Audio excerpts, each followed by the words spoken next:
ஒரு ஃபீல்டுக்குள்ள என்டர் ஆகிறோம் அப்படின்னா அந்த ஃபீல்டுக்குள்ள நம்மளுக்கு என்ன வேலை கொடுப்பாங்க அப்படிங்கிறத ஃபர்ஸ்ட் நீங்க தெளிவா தெரிஞ்சுக்கணும். அதுவும் ஒரு என்டிடி டெக்னீஷியனா நீங்க இப்ப போக போறீங்க அப்படின்னா இண்டஸ்ட்ரிக்குள்ள உங்களுக்கு என்ன வேலை கொடுப்பாங்க, என்னதான் வேலை இருக்கு அப்படிங்கறத நீங்க தெளிவா தெரிஞ்சுக்கங்க. அதுக்கப்புறமா இந்த ஃபீல்டுக்குள்ள எப்படி போகலாம் அப்படிங்கறத வந்து நீங்க யோசிச்சு முடிவெடுங்க. அதை நீங்க தெரிஞ்சுக்கிறதுக்கு இந்த வீடியோவை ஸ்கிப் பண்ணாம முழுதா பாருங்க. அவ்வளவுதான். You are right.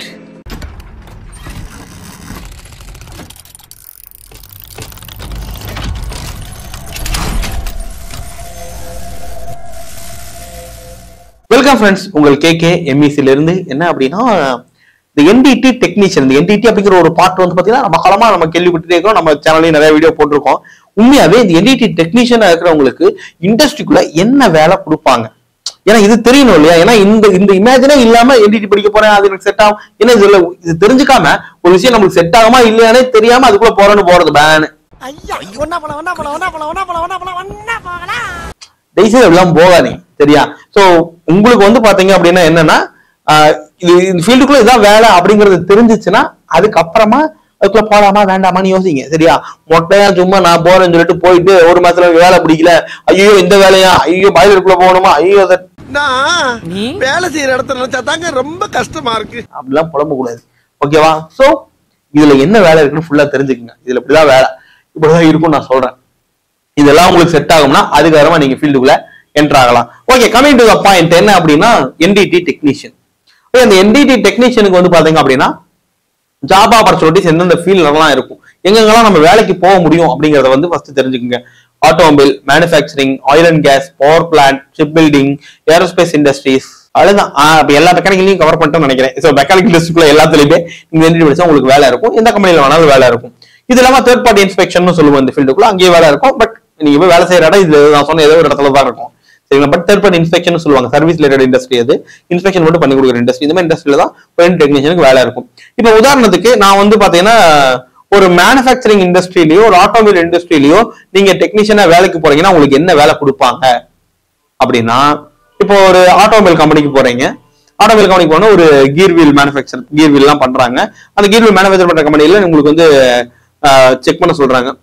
என்டிடியோட டெக்னிக், ஏதோ ஒரு டெக்னிக் என்டிடில வந்து பாத்தீங்கன்னா பிடி, யூடி, ஆர்டி, எம்டி, விடி இது எல்லாமே இருக்கு. இதுல வந்து ஏதோ ஒரு technique like MPT, magnetic particle testing வச்சுக்கிடுவோம். ஸோ அதுல வந்து பாத்தீங்கன்னா எம்பிடில இவன் ஒருத்தர் இருக்கான், ஹெட்சாட் மிஷின், ஹெட்சாட் மிஷின் சொல்லுவாங்க எம்பிடில. ஸோ அந்த மாதிரி எம்பிடி மேக்னெட்டிக் பார்ட்டிகல் டெஸ்டிங் மூலமா ஒரு ஜாப்பை நீங்க செக் பண்ணணும் அப்படிங்கறது கொடுக்குறாங்க ஒரு கீர் வீல. ஸோ இந்த கீர் வீல் வந்து பாத்தீங்க அப்படின்னா ஒரு 2000, 3000, 5000, 10,000, 1 லட்சம் வரைக்கும் இருக்கும். டெய்லி வந்து அதை பண்ணிட்டே இருக்கணும், ஒரு மாசம் 2 மாசம் ஆயிடும் அதை கண்டினியூ பண்ணி முடிக்கிறதுக்குள்ளேயே. ஸோ அந்த கீர் வீல் என்ன பண்ணுவாங்கன்னா எடுப்போம், செக் பண்ணுவோம், செக் பண்ணி டிஃபெக்ட் இருக்குதா இல்லையாங்கிறது பார்ப்போம். டிஃபெக்ட் இருந்துச்சுன்னா டிஃபெக்ட் பீஸ்ல போடுவோம், ஓகே ஆயிடுச்சு அப்படின்னா ஓகே பின்ல போடுவோம். இவ்வளவுதான், ரொம்ப சிம்பிள். ஸோ என்னன்னா ஒரு 1000 காம்பனண்ட் நீங்க எடுக்கிறீங்கன்னா, லாட்ல எடுக்கிறீங்கன்னா 1000 காம்பனண்ட் எடுத்து இந்த பக்கமா வந்து பாத்தீங்கன்னா ஓகே 1000ல ஒரு 980 ஓகே, 20 ரிஜெக்டட். இவ்வளவுதான் வேலை. 8 மணி நேரம் இதுதான் வேலை. திருப்பி அடுத்த 8 மணி நேரம் அப்பவும் இதே வேலை தான். பட் என்ன டெய்லி ரிப்போர்ட் மட்டும் நீங்க அப்டேட் பண்ணணும். சரி, நீங்க செக் பண்றீங்க, செக் பண்ணிட்டு இது 1000 செக் பண்ணேன், அது 20 வந்து நாட் ஓகே, 980 ஓகே அப்படிங்கறத மட்டும் நீங்க வந்து டாக்குமெண்ட்டை மெயின்டைன் பண்ணிட்டே வரணும். ஓகே, பட் இது இனிஷியலா செட்டப் பண்றது நீங்க வந்து என்னன்னா ஃபர்ஸ்ட் செட்டப் மட்டும்தான் உங்களுக்கு ஒரு டைம் ஆகும். அது ஒரு 10-15 நிமிஷத்துல பண்ணிடலாம் எம்பிடி பொறுத்த அளவுக்குலாம். அதை மட்டும் பண்ணிட்டு மீதி எல்லா ஜாப்பும் அதே செட்டப் தான். வச்சு எடுக்க வேண்டியதா வச்சு மேனட் மாத்துவீங்க, அயன் போர்ட் அடிப்பீங்க, செக் பண்ணுவீங்க, அவ்வளவுதான். இதுவே ரொட்டீனா அப்படியே பண்ணிட்டே இருக்கும். வந்தா சுத்தா செத்தா ரிப்பீட்டுங்கிற மாதிரி, வந்தா செக் பண்ணா ஓகே பண்ணா ரிப்பீட், அவ்வளவுதான். இதான் உங்களுக்கு டெய்லி இருந்துகிட்டே இருக்கும் இதுல. சோ இது வந்து பாத்தீங்கன்னா மேனுஃபேக்சரிங் அண்ட் ஆட்டோமொபைல் இண்டஸ்ட்ரிக்குள்ள உங்களுக்கு ஒர்க். ஓகே, ஒர்க்கை கேட்கும்போது என்ன சார் ஒன்றும் பெருசா இல்ல போலயே நீங்க சொல்றதை பார்த்தா அப்படின்னா கிட்டத்தட்ட அப்படி தாங்கய்யா. பட் இதுலயே டெக்னிக்ஸ் மாறும். இப்போ வந்து எம்பிடி பார்த்த இடத்துல நீங்க அல்ட்ராசவுண்ட் டெஸ்டிங் வச்சு பார்க்கலாம். அது அதே மாதிரி 100 காம்பனண்ட் 150 காம்பனண்ட் கொடுத்து ஃபுல்லா செக் பண்ண சொல்லுவாங்க. எல்லாம் ஒன்று எடுத்து வச்சு இது டிஃபெக்ட் இருக்குது இல்ல அப்படின்னு கண்டுபிடிச்சு போடுறது ஒரு வேலை. ஒரு வேலை இருக்கலாம், இந்த ஒரு வேலை தான். எனக்கு வந்து பாத்தீங்கன்னா இந்த மாதிரி ஒரு வேலை வந்து பிடிக்காது. ஏன்னா நான் ஒரு யோசிக்கக்கூடிய ஒரு ஆளு, இப்போ புதுசா கத்துக்கணும் ஆளு. இதுல என்னத்த போய் நான் கத்துக்கிறது, டே பை டே ஒரே வேலையை திருப்பி செஞ்சு. பட் ஓகே, இந்த இது டெக்னீஷியனா போனா இதுதான் வேலை, அதாவது மேனுஃபேக்சரிங் அண்ட் ஆட்டோமொபைல். ஓகே, இப்போ இந்த பக்கம் ஆயில் அண்ட் கேஸ் இண்டஸ்ட்ரிக்குள்ள வராங்க. இப்போ இந்த oil and gas industry, power plant, ship building இந்த மாதிரியான கம்பெனிஸ் எல்லாம் வந்து பாத்தீங்க அப்படின்னா என்னன்னா டெக்னீஷியனா நீங்க வேலைக்கு போனீங்கன்னா அங்க உங்களுக்கு ஒர்க் எப்படி இருக்கும் அப்படின்னா, ஓகே உதாரணத்துக்கு ஒரு ஆயில் அண்ட் கேஸ் இண்டஸ்ட்ரியில நீங்க உள்ள போறீங்க. ஆயில் ரெஃபைனரி கன்ஸ்ட்ரக்ஷன் பண்ணிட்டு இருக்கிற ஒரு கம்பெனி, அந்த கம்பெனிக்கு நீங்க டெக்னீஷியனா உள்ள போறீங்க. உங்களுக்கு காலையில கூப்பிட்டு வேலை சொல்லுவாங்க, தம்பி இங்க ஒரு பாய்லர் இருக்கு, இந்த பாய்லரை செக் பண்ணு அப்படின்வாங்க.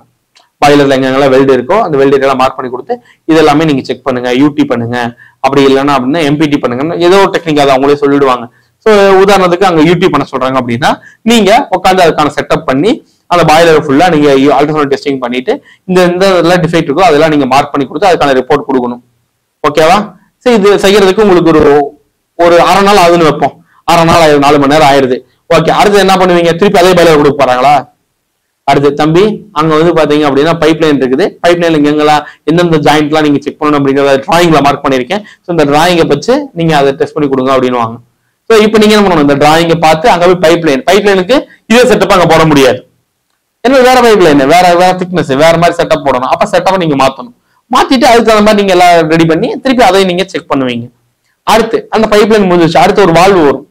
இந்த வால்வை செக் பண்ணி தான் அள்ளி கொடுத்துருப்பாங்க. செக் பண்ண தேவைன்னு செக் பண்ணுவீங்க. இல்ல ஹீட் எக்ஸ்சேஞ்சர் செக் பண்ணணும், இல்ல இதுல வந்து ஆர்டி பார்க்கணும், இல்ல இதுல எம்பிடி பார்க்கணும் அப்படின்னா இது மாறிக்கிட்டே இருக்கும். ஸோ எந்த இடத்துல ஒர்க் உங்களுக்கு சேவை தேவைப்படுதோ அங்கெல்லாம் உங்களை அனுப்பிச்சுட்டே இருப்பாங்க. ஸோ உங்க தேவை உங்கள் சேவை எங்க தேவையோ அங்க வந்து உங்களை அனுப்பிச்சு விடுவாங்க. ஸோ அதை நீங்க ஃபாலோ பண்ணி போய்கிட்டே இருக்கலாம். இதுல என்ன பொறுத்தளவுக்கு இந்த oil and gas power plant செக்டர்ல என்ன ஒரு மிகப்பெரிய அட்வான்டேஜ், ஒரு டெக்னீஷியனா போனீங்க அப்படின்னா டே பை டே ஒரே வேலை திரும்பி செய்ய மாட்டீங்க. ஸோ ஒவ்வொரு நாளும் டிஃப்ரெண்டான சிச்சுவேஷன்ஸ், டிஃப்ரெண்டான கண்டிஷன்ஸ். ஸோ புதுசா யோசிக்க வேண்டியது இருக்கும், புதுசா கத்துக்க வேண்டியது இருக்கும். ஸோ அப்போ லேர்னிங் நல்லா இருக்கும், நாலேஜும் நல்லா இருக்கும். அந்த நாலேஜ் அதிகமாகத்தான் நம்மளுக்கான சம்பளமும் ரொம்ப ரொம்ப அதிகமா கிடைக்கும். ஓகே, இப்போ என்னன்னா இது வந்து ஆயில் அண்ட் கேஸ் இண்டஸ்ட்ரி, இந்த ஷிப் பில்டிங்ல உள்ள வேலை. ஏன்னா ஒரே வேலை திருப்பி செக் பண்ணுவீங்க, டெய்லியுமே ஒரே பாய்லரை நீங்க எப்படி செக் பண்ணுவீங்க?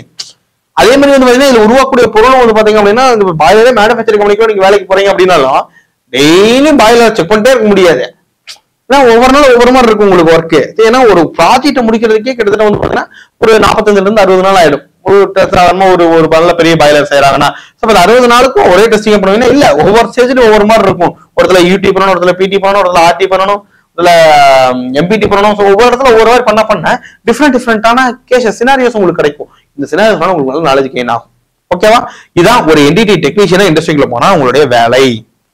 பட் எம்இசில இருந்து கபிலனா நான் எல்லாத்துக்கும் சொல்றது என்ன அப்படின்னா, ஒரு டெக்னீஷியனா போய் வேலை செய்யறதுக்கு நம்ம டிப்ளமோவோ இன்ஜினியரிங்கோ படிக்கல.